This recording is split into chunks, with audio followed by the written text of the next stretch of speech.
ஆண்டவரும் இரட்சகருமாகிய இயேசு கிறிஸ்துவின் இனிய நாமத்தில் உங்களை யாவருக்கும் அன்பின் வாழ்த்துக்களை தெரிவித்துக் கொள்கிறேன். அருமையான தேவ பிள்ளைகளே, புதிய நாள் புதிய நம்பிக்கை, new day new hope daily devotion மூலமாய் இந்த நாளில் கூட உங்களை சந்திப்பில் நான் மிகுந்த மகிழ்ச்சி அடைகிறேன். அல்லேலூயா.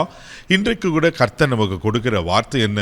2 சாமுவேலின் புஸ்தகம் 7ஆம் அதிகாரம் 24வது வசனத்தை கூட வாசிக்க கேட்போம். உம்முடைய ஜனமாகிய இஸ்ரவேலர் என்றென்றைக்கும் உம்முடைய ஜனமாய் இருப்பதற்கு அவர்களை திடப்படுத்தி கர்த்தராகிய நீர்தாமே அவர்களுக்கு தேவனானீர். நம் ஆண்டவர் யார் தெரியுமா? நம்மளை திடப்படுத்துகிறவர், அப்படின்னா தைரியப்படுத்துகிறவர், நம்மளை பலப்படுத்துகிறவர். தேவப்பிள்ளையில ஏன் நம்மளை திடப்படுத்துறாரா? ஆமென். நாம் அவர் ஜனமாய் இருப்பதற்காகவே. அல்லேலூயா. அப்போ ஆண்டவர் நம்ம மேல எவ்வளவு அக்கறை உள்ள தேவனா இருக்கிறார் பாருங்க, எவ்வளவு கரிசனையுள்ள தேவனா இருக்கிறார் பாருங்க. அதனால தான் ஆண்டவர் நிறைய இடத்துல சொல்லியிருப்பார், நீங்க எனக்கு சொந்த ஜனமா இருக்கீங்க, நான் உங்க நடுவில் உலாவி உங்கள் தேவனா இருப்பேன், நீங்கள் ஜனமா இருப்பீர்கள் என்று தேவப்பிள்ளை தொடர்ந்து வாசிக்கும் போது அவளை திடப்படுத்தி கர்த்தராகிய நீர்தாமே அவர்களுக்கு தேவனானீர். அல்லேலூயா. நமக்கு ஒரு தேவன் இருக்கிறார் அல்லவா, நமக்கு ஒரு மீட்பர் இருக்கிறார் அல்லவா, நமக்கு ஒரு இரட்சகர் இருக்கிறார் அல்லவா, நம்மை திடப்படுத்துகிறவர், தைரியப்படுத்துகிறவர், பாதுகாக்கிறவர், நமக்காக யாவையும் செய்து முடிக்கிறவர். தேவப்பிள்ளையில நம்ம பற்றி அக்கறை உள்ள ஆண்டவராக இருக்கிறார். ஆமென். அவர் ஆண்டவர் சொல்றாரு, நீ ஜனமாக இருப்பதற்காக நான் உன்னை திடப்படுத்தி நான் உன் தேவனாக இருக்கிறேன். அப்போ அவர் தேவனாக இருக்கும்போது அவர் நம்மளை திடப்படுத்தும் போது ஏன் பயப்படணும் சொல்லுங்க பார்க்கலாம்? ஏன் கலங்கணும்? ஏன் அதைரியப்படணும்?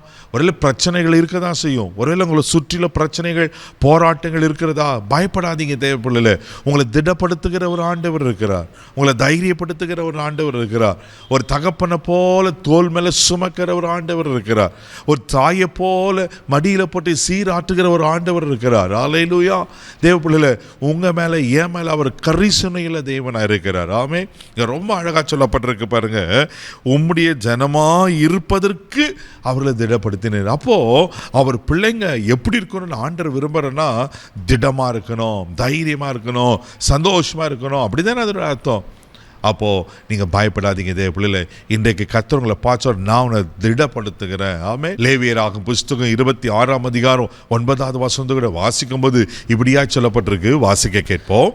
நான் உங்கள் மேல் கண்ணோக்கமாய் இருந்து உங்களை பலுகவும் பெருகவும் பண்ணி உங்களோட என் உடன்படிக்கையை திடப்படுத்துவேன். அப்போ ஆண்டவர் நம்ம மேல கண்ணோக்கமா இருக்கிறாரு.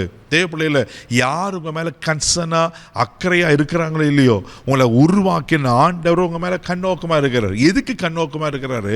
நீங்க பலுகவும் பெருகவும் வேண்டும் என்று. நீங்க குறைச்சலோடு இருப்பது ஆண்டருக்கு பிரியம் இல்லை. நீங்க பலவீனத்தோடு, ஆமென், நீங்க ஒருவேளை வியாதியோடு இருப்பது தேவ சித்தமும் இல்லை.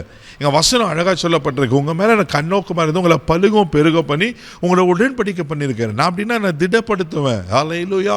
தேவப்பிள்ளையில அப்போ ஆண்டவரே உடன்படிக்கை செஞ்சிருக்கும் போது, ஆண்டவரே நம்ம மேல கண்ணோக்கமா இருக்கும்போது, ஆண்டவரே நம்மளோடு அவர் திடப்படுத்தும் போது நம்ம ஏன் பயப்படணும்? ஒரு சூழ்நிலைகளை பார்த்து, இப்போ இருக்கிற அட்ப்ரெசண்ட்டை பார்த்து பயப்படாதீங்க. ஒரு வேலை சரத்தில் பிரச்சனையா, உங்கள் குடும்பத்தில் பிரச்சனையா, உங்கள் பிள்ளைங்களோட மத்தியில் பிரச்சனையா, எப்படிப்பட்ட பிரச்சனையை ஃபேஸ் பண்ணிட்டு இருக்கிறீங்க, இன்னைக்கு தைரியமாக போங்க. ஆண்டவர் சொல்கிறாரு, நான் உங்களை திடப்படுத்த போகிறேன். ஹல்லேலூயா. 1 சாமுவேல் புஸ்தகம் 30ஆம் அதிகாரம் 6வது வசனத்தை கூட வாசிக்கும் போது இப்படியா சொல்லப்பட்டிருக்கு. வாசிக்க கேட்போம். தாவீது மிகவும் நெருக்கப்பட்டான். சகல ஜனங்களும் தங்கள் குமாரர் குமாரத்திகளின் நிமித்தம் மன கிளேசத்தினால் அவனை கல்லெறிய வேண்டும் என்று சொல்லிக்கொண்டு தாவீது தன் தேவனாகிய கர்த்தருக்குள் தன்னை திடப்படுத்தி கொண்டான். பாருங்களேன், தாவீது மிகவும் நெருக்கப்படுறாரு. ஆனா என்ன தெரியுமா தாவீது செய்தாரு? கர்த்தருக்குள்ள தன்னை திடப்படுத்தி கொண்டார். அல்லேலூயா. நீங்க நெருக்கங்கள் வரும்போது, சோர்வுகள் வரும்போது, தேவப்பிள்ளையில நீங்கள நான் என்ன தெரியுமா செய்யணும்? கர்த்தருக்குள்ள உங்களை திடப்படுத்திக் கொள்ளுங்க. எனக்கு கர்த்தர் என் தேவனா இருக்கிறாரு, அவர் என் மேலே கண்ணோக்கமாக இருக்கிறார், அவர் என்னை திடப்படுத்துவார், என்னை தைரியப்படுத்துவார் அப்படின்னு சொல்லி எல்லா நெருக்கத்திலும் நீங்கள் கர்த்தரை அண்டிக் கொள்ளுங்க. நீங்கள் சோர்ந்து போக மாட்டீங்க. கர்த்தர் உங்களை திடப்படுத்தி உங்களை ஆசீர்வதிக்க உண்மையில இருக்கிறார். கண்களை மூடி நாம் ஜெபிக்கலாம். அன்பு தகப்பனே, உமக்கு நன்றி சொல்லி உம்மை துதிக்கிறப்பா, உமக்கு ஸ்தோத்திரிக்கிற ஆண்டவரே. ஆமென் ஆண்டவரே. அப்பா உமக்கு நன்றி ஆண்டவரே. ஆமென்.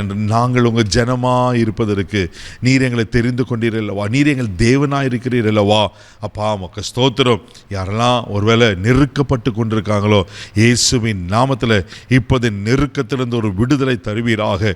இங்கே நெருக்கங்கள் விசாலமாய் மாறட்டுங்க அப்பா. தாவீது நெருக்கத்தில் கர்த்தருக்குள்ள தன்னை திடப்படுத்தி கொண்டது போல ஆண்டவரே உமக்கு ஸ்தோத்திரம். இவரை திடப்படுத்துவீராக. இவர் மேலே கண்ணோக்கமாக இருக்கிறீங்க ஆண்டவரே. இவரை தைரியப்படுத்தி இவரை ஆசீர்வதியும். இந்த நாள் முழுதும் கரம் பிடித்து நடத்தும். உங்கள் தெய்வீக கிருபையில கரத்தில் ஒப்பு கொடுக்கிறோம். பாதுகாத்துகளும் ஆசீர்வதியும். இயேசுவின் மூலம் ஜெபம் கேளும் பிதாவே, ஆமென். அவர் நம்மளை திடப்படுத்துகிற கர்த்தர். தைரியமா போங்க. God bless you.